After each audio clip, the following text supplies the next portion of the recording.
Duke Leto Atreides commands immense respect across the Landsraad, the assembly of noble houses. His rising popularity, driven by his fair leadership, terrifies Emperor Shaddam IV, who sees Leto as a direct threat to his grip on the throne. To eliminate this threat, the Emperor offers Leto a seemingly magnificent gift.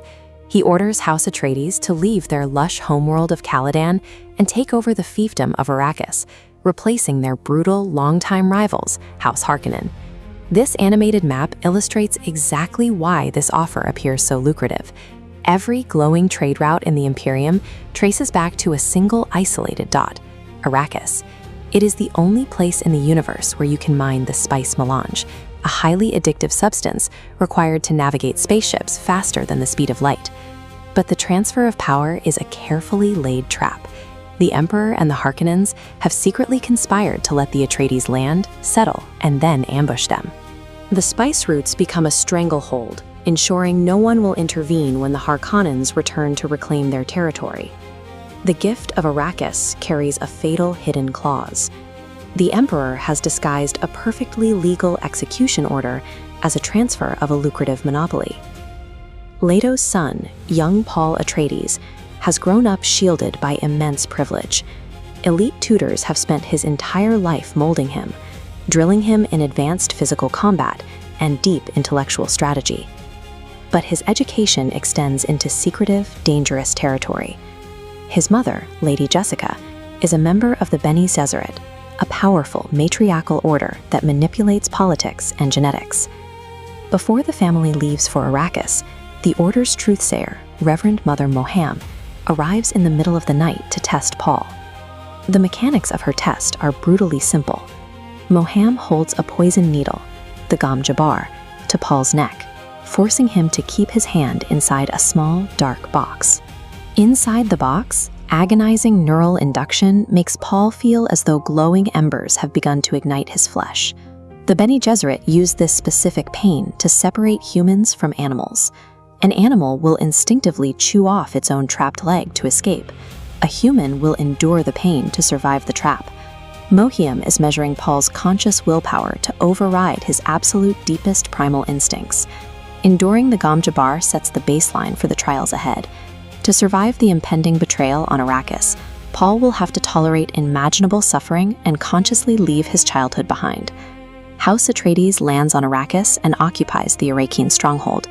Duke Leto immediately scrambles to secure his new planet, but the local equipment is severely sabotaged, and his forces are fighting blind. The Harkonnen plan relies on a single internal failure point to lower the stronghold's shields. They secure the betrayal of the Atreides family's most trusted physician, Dr. Wellington Yueth. Take a look at this portrait of Dr. Yueth, specifically the black diamond tattooed on his forehead. That mark indicates Suk Imperial conditioning, a rigorous psychological programming that supposedly makes it medically impossible for a doctor to take a human life or betray their patient. The Baron finds a way to break that unbreakable conditioning by taking Yueth's wife hostage. Yueth deactivates the shields in the dead of night, allowing massive Harkonnen battalions, secretly reinforced by the Emperor's elite Sardaukar terror troops, to pour into the base and slaughter the sleeping Atreides army. House Atreides falls because their enemies successfully subvert the galaxy's most rigid psychological conditioning. No amount of military strategy can defend against a trusted doctor lowering the gates. Paralyzed by a dart, Duke Leto is dragged before Baron Harkonnen. Stripped of his armor and his men, Leto realizes his bloodline's reign is over. Leto uses his dying moments to execute a final, desperate maneuver planned by Dr. Yueh. He bites down hard on a hollowed-out metallic false tooth, flooding the room with dense, highly toxic poison gas. Leto dies, but the Baron manages to activate his personal shield and narrowly escapes the assassination attempt. Elsewhere in the compound, Atreides Master-at-Arms Duncan Idaho makes a heroic final stand. He single-handedly fights off multiple Sardaukar shock troops, securing a brief window for Paul and Lady Jessica to escape the massacre. Pursued by enemy fighters, Paul and Jessica steal a damaged ornithopter.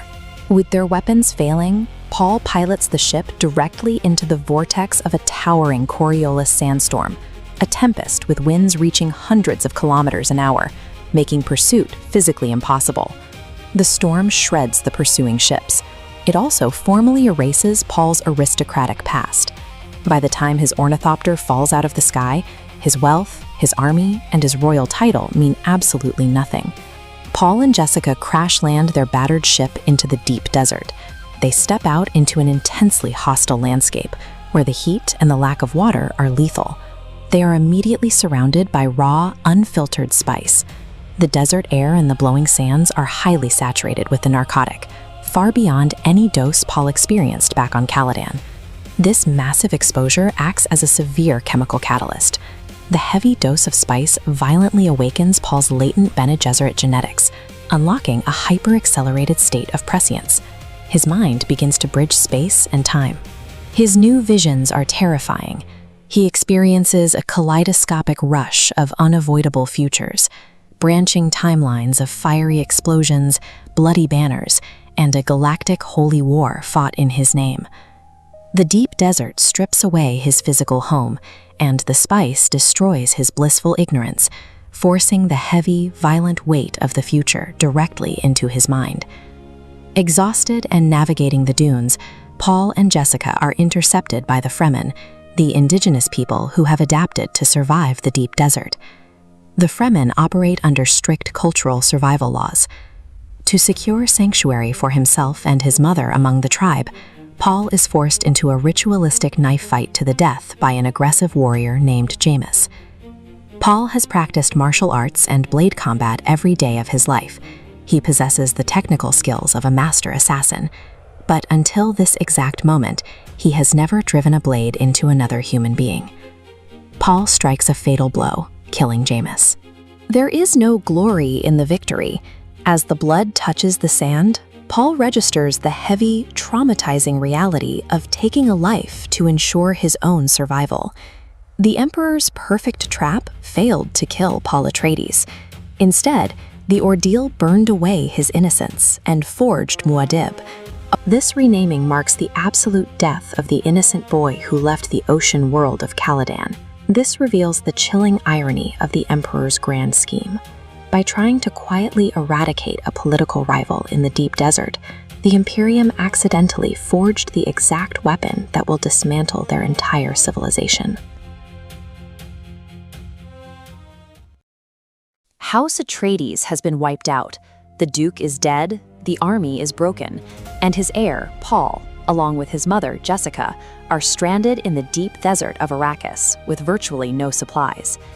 To survive, Jessica taps into a psychological failsafe. Her order, the Bene Gesserit, spent generations planting fabricated religious myths among indigenous populations like the Fremen, specifically so stranded sisters could exploit those beliefs to find sanctuary. Jessica performs a ritual to validate this myth. By drinking the toxic water of life and using her metabolic training to neutralize the poison, she claims the rank of Reverend Mother. This transformation allows a Reverend Mother to access other memory, the collective consciousness of her female ancestors. But because Jessica is pregnant, this flood of genetic history hits her fetus before the child has developed its own personality. Her daughter, Alia, is born with the minds of 1,000 generations already active, possessing an adult awareness from the moment of her birth. As Paul assimilates into the Fremen culture, he adopts the name of the desert mouse, Muad'Dib, and forms a binding partnership with a local warrior named Chani. Paul mirrors the specific portents of the Lisan al-Gaib. He demonstrates the voice to command others, and displays an uncanny knowledge of the desert, making it appear that the Fremen's own scripture is coming to life in a boy from another world. As his influence grows, the Fremen's respect for a capable fighter hardens into religious fervor. To them, he is no longer a displaced noble, he is a prophet. Paul recognizes the danger. He intends to use this manufactured fanaticism as a weapon for revenge, but the religious momentum is accelerating beyond his ability to steer it. This map shows the tactical spread of Paul's insurgency on Arrakis over 2 years. Guided by Precias, he directs a relentless guerrilla campaign. The economic damage is clear on this dual-axis chart, plunging Harkonnen spice revenue against rising military casualties, driving the leadership to desperation. Paul reunites with his old weapons master, Gurney Halleck, but the conflict quickly scales up. The Emperor realizes his entire galactic economy is failing, so he brings his own military armada to Arrakis to end the rebellion. Hit-and-run tactics have reached their limit.